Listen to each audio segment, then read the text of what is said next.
En temps normal, dans cet atelier, 7 personnes transforment le bois en bardage. Depuis la crise sociale, l'activité a été stoppée. Le gérant a dû mettre en place un certain nombre de leviers pour rémunérer ses employés. On a dû mettre la majeure partie de notre personnel en chômage technique. Donc aujourd'hui encore, on arrive à assumer toutes les charges, tout ce qui incombe à la gérance d'une société.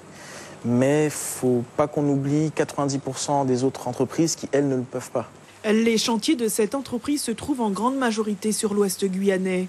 Avec les barrages, l'acheminement des matériaux est devenu un peu plus complexe. Les chantiers sur le Maroni, il faut le savoir, sont des chantiers qui sont très difficiles d'accès, qui demandent une préparation et une logistique anticipée longuement à l'avance. Aujourd'hui, on ne peut plus concrètement alimenter nos chantiers, on ne peut plus préparer, que ce soit auprès de notre fournisseur ou ici à l'atelier pour tout ce qui est emballage, colisage, pesage pour l'expédition sur Saint-Laurent, puis par la suite en transport fluvial jusqu'au chantier. La trésorerie a permis à court terme de faire face. Mais pour le fondateur de la structure, Franck Louison, qui est aussi représentant outre-mer de la FTPE, de nombreuses petites entreprises sont au bord de l'asphyxie. Au moins 50 TPE auraient déposé le bilan. Plus nous sommes fragiles, plus on laisse la porte ouverte pour les autres.